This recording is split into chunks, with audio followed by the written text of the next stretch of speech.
conversar un poco sobre las reacciones que puede tener una persona cuando se encuentra con alguien. Todos cuando nos encontramos con un personaje importante, después tenemos un cambio en nuestra vida. Cualquiera sea el cambio, puede ser positivo, pero también puede ser negativo. Pero siempre que nosotros nos encontramos con un personaje importante en cualquier ámbito, nuestra vida es afectada de alguna manera. Hoy vamos a hablar de una mujer que se encontró con el personaje del minuto en la época de Jesús, que era el mismo, era Jesús. Y Jesús era un personaje en el minuto. Muchos hablaban de él, muchos lo querían, pero muchos también lo odiaban. Y mucha gente lo seguía para que les hiciera un milagro o para perjudicarlo, pero mucha gente lo seguía. Y hoy vamos a hablar de una mujer que tuvo un encuentro con Jesús, una pecadora. Y este relato lo encontramos ahí en Lucas 7:36 al 50. El amor de una pecadora y su reacción después del encuentro con Jesús. ¿Quién era esta pecadora? No quiero leer todos los versículos porque son muchos, pero en una parte dice, uno de los fariseos le rogó a Jesús que comiese con él, y habiendo entrado en casa del fariseo, Jesús se sentó a la mesa. Entonces una mujer de la ciudad, que era pecadora, al saber que Jesús estaba en la casa del fariseo y en la mesa del fariseo, trajo un frasco de alabastro con perfume, y estando detrás de él, a sus pies, llorando, comenzó a regar con lágrimas sus pies, y los enjugaba con sus cabellos, y besaba sus pies y los ungía con el perfume. ¿Quién era esta mujer? María, muy conocida por los que leen la Escritura, ¿verdad? María dice que era un nombre muy común entre los judíos, y esta María se llama Magdalena. ¿Por qué Magdalena? Por el lugar de donde ella venía, de donde ella procedía. ¿Cómo se llama ese lugar? Magdala. Magdala era un lugar, una ciudad. Y se llamaba así, al igual que Jesús, que se le llamaba Nazareno porque nació y porque era de Nazaret. No sabemos, la Biblia no habla de la edad de esta mujer y tampoco sabemos si tenía marido, si tenía hijos, si tenía familia. No sabemos. Lo único que podemos saber es que esta era de Magdala, que era una ciudad cerca de Capernaum de Galilea. La escena entonces, como leímos acá en la Escritura, tiene lugar en el patio de la casa del fariseo que se llamaba Simón. También era un nombre bastante común, el nombre de Simón. Las casas de la gente acomodada se levantaban alrededor de un patio abierto que parecía una placita. A menudo había en el patio un jardín y una fuente, y allí era donde se comía en los días de calor.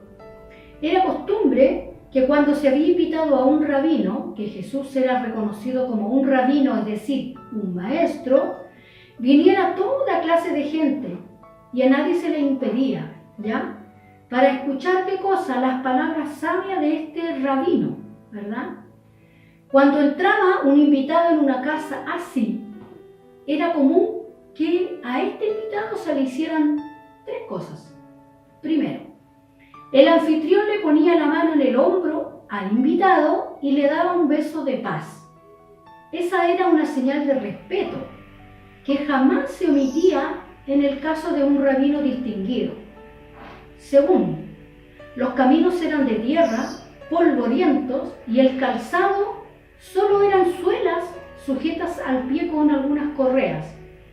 Y por eso se le echaba agua en los pies al huésped para limpiárselos, para lavárselos y para refrescárselos. Y tercero, se quemaba también un poquito de incienso o se le echaba un poco de esencia de rosas al invitado en la cabeza. Esas eran cosas que exigían los buenos modales. Pero estas cosas no se cumplieron con Jesús, a él no se las hicieron. En el oriente, los comensales no se sentaban, sino que se reclinaban ante la mesa en sofás muy bajos, apoyándose en el brazo izquierdo para así dejar libre el brazo derecho para comer. tenían los pies extendidos hacia afuera y se quitaban las sandalias durante la comida. Así se comprende cómo es que esta mujer llegó tan rápido a los pies de Jesús, porque hoy día decimos, ¿pero cómo? Y se nos hace un poco complicado que estando todos sentados en una mesa, alguien así de la nada se tire al suelo y esté en los pies de una persona. No, porque era distinta la forma, entonces era relativamente fácil estar en los pies de alguien, no era tan difícil llegar ahí, ¿verdad? Simón era fariseo, es decir, uno de los separados. La palabra fariseo quiere decir separados. Ellos se separaban de los pecadores, se separaban para no pecar y se separaban de los pecadores. ¿Por qué invitó a Jesús a comer en su casa a este fariseo? No hay una razón, se especulan tres posibles razones, ¿ya? Es posible que fuera simpatizante y admirador de Jesús, tal vez, puede ser, aunque su falta de cortesía lo hace poco probable, ¿ya? Pero pudiese ser. También es posible que Simón invitara a Jesús con la intención de pillarlo en algo, de confrontarlo con alguna palabra, ¿ya? Y la tercera opción probable es que Simón fuera un coleccionista de celebridades, es decir, que le gustara invitar a toda la gente famosa que había por ahí, él la invitaba a su casa. No se sabe en realidad, puede ser alguna de estas tres o tal vez ninguna de las tres, pero no es tan relevante el por qué. Lo importante es qué fue lo que sucedió acá. La mujer era conocida por su mala vida, de hecho la Biblia ya dice que era una mujer pecadora. Y lo más probable es que fuera prostituta, aunque la Biblia no es clara al respecto. Dice solo que era pecadora. Siempre se le ha dicho que María Magdalena era la prostituta, pero en realidad en los textos antiguos no se dice que era prostituta, solo se dice que era pecadora. No dice cuál era su pecado, ¿ya? Y seguramente esta mujer había oído de Jesús y estaba ahí en la multitud. Y ella a lo mejor quería cambiar de vida y ella pensó que este hombre podía ayudarle, ¿verdad? Y esta mujer llevaba alrededor del cuello, como todas las mujeres judías, un frasquito de alabastro que contenía esencia, que era un perfume costoso, no era barato. Se lo quería derramar a Jesús en los pies porque era todo lo que ella tenía para ofrecer, no tenía nada más, su vida era un desastre. Pero cuando vio a Jesús, ella no pudo contener su llanto. Y dice que literalmente sus lágrimas regaron sus pies. Y que con su pelo ella le secaba los pies a Jesús. Y fíjense ustedes que en la cultura judía el aparecer en público con el pelo suelto era una señal de desvergüenza, ¿verdad? Las jóvenes, dice, se sujetaban el pelo el día de su boda y ya no volvían a llevarlo suelto nunca más en público. El hecho de que esta mujer se lo soltara fue señal de que hasta qué punto se había olvidado de todo el mundo. No le importó lo que la gente dijera. Ella sabía que si se soltaba el pelo iban a murmurar de ella, que si se soltaba el pelo ella estaba diciendo yo soy una vergüenza, avergüenzo a mi género. Pero a ella no le importó, ella lo único que quería era estar con Jesús, no le importó nada más. Esta historia ahí se revela el contraste entre dos actitudes, de mente y de corazón. Simón no se reconocía que necesitaba nada y a lo mejor por eso no le importó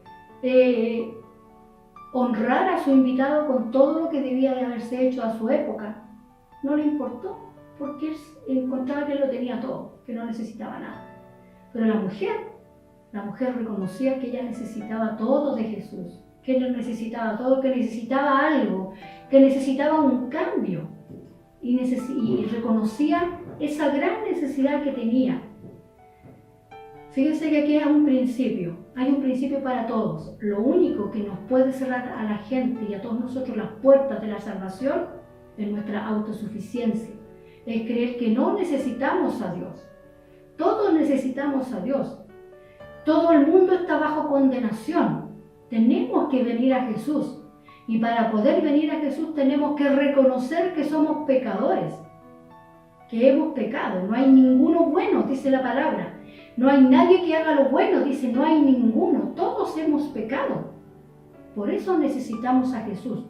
Y si alguien se considera bueno y no viene a Jesús, eso se llama autosuficiencia y obviamente esto le va a impedir alcanzar la salvación. Fíjese que Francisco de Asís decía: no hay en todo el mundo un pecador más desgraciado y miserable que yo. Es verdad, dice, que el peor pecado es no tener conciencia de nuestro pecado. Es el pecado más grande, es no reconocer que somos pecadores y que necesitamos a Jesús. ¿Qué se nos dice de María Magdalena en cuanto fue sanada? Y esto es lo importante, ella tuvo una reacción. Ella servía a Jesús. En Lucas 8:3 ya nos encontramos, ¿verdad? Servían a Jesús junto a otras mujeres, que aquí está en Lucas en el capítulo 8. Ellas servían a Jesús, ¿verdad? Se piensa que María Magdalena era una mujer acomodada, ya que dice usaba su dinero para servir al Señor y a los 12 apóstoles.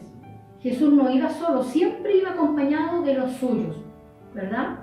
Jesús viajaba por todas las ciudades y pueblos predicando el Evangelio, y María Magdalena se hizo una discípula suya. Dejó su casa, sus comodidades y siguió a su Salvador. No le importó pasar pellejerías, no le importó nada. Ella lo único que quería era servir a ese ser, a esa persona que había transformado su vida, ¿verdad? ¿Cuál es el principio? ¿Qué es lo que hoy nosotros tenemos que aprender? Cuando alguien es cambiado y es transformado por el Señor, somos llamados a ser sus discípulos, sus seguidores. No nos podemos mantener igual. Se tiene que ver el cambio en nuestras vidas y el deseo de aprender y seguir a Cristo durante toda nuestra vida. Algunos piensan que solo algunos tienen el llamado para seguir al Señor. Dicen ellos que tienen un llamado. No, ese es un error. Todo el que venga a Jesús tiene un llamado. Todo el que viene a Jesús tiene algo que hacer, tiene una labor que desempeñar. Eso no significa que como María Magdalena tiene que dejar todo botado. No, no significa eso. Pero significa que sí hay que mostrar en acciones concretas que nuestra vida cambió y que en agradecimiento a ese cambio nosotros vamos a hacer cosas reales y concretas también por otras personas, ¿verdad? ¿Cuál es nuestra conclusión y cuál es nuestra aplicación? Podemos ver desde el gran amor de Jesús por María cómo la sanó, la libertó, la transformó y la hizo una discípula suya. María siguió al Señor literalmente y espiritualmente y le sirvió con todo lo que ella tenía, aún con sus bienes. Le siguió desde Galilea, le siguió en su ministerio hasta la cruz, hasta la sepultura, y en la resurrección esta mujer ahí estaba, siendo una espectadora privilegiada de un hecho tan espectacular como la resurrección de Cristo. Fue fiel y valiente hasta el final. Su compromiso fue incondicional, igual que su amor por el Señor. ¿Y tú? ¿Eres un seguidor de Jesús? ¿Eres un discípulo? ¿Eres uno que ha querido también agradecer con hechos reales y concretos a Dios que le salvó? ¿Es tu fidelidad a Jesús como la de María, que nunca más se apartó de su Señor? ¿Es tu fidelidad así? ¿O un día eres cristiano y a los 2 días no eres cristiano? No, hay que ser fiel. La palabra del Señor dice: sé fiel hasta la muerte y yo te daré la corona de la vida. Esto lo encontramos en Apocalipsis. La palabra del Señor no miente.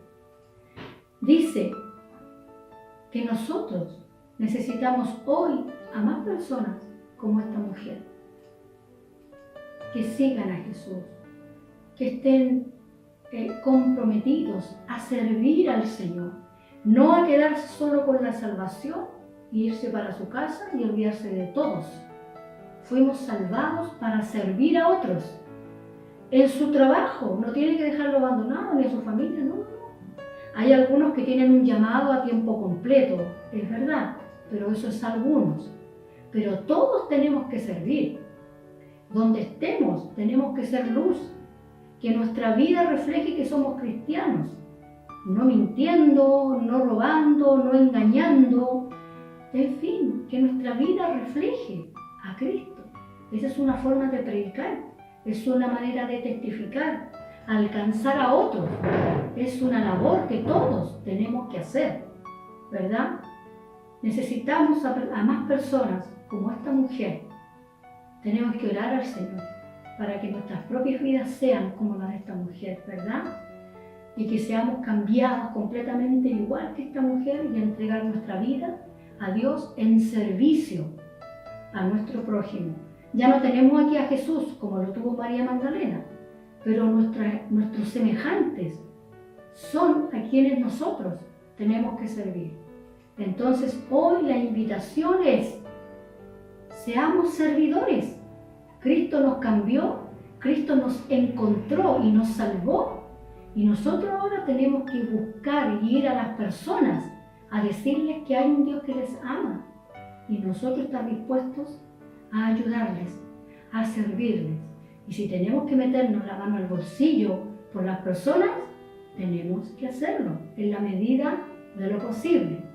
Así que la invitación es a transformarnos en servidores de Jesús. Espero que podamos aprender esta lección y la apliquemos a nuestra vida. Que el Señor les bendiga. Nos encontramos en una próxima oportunidad.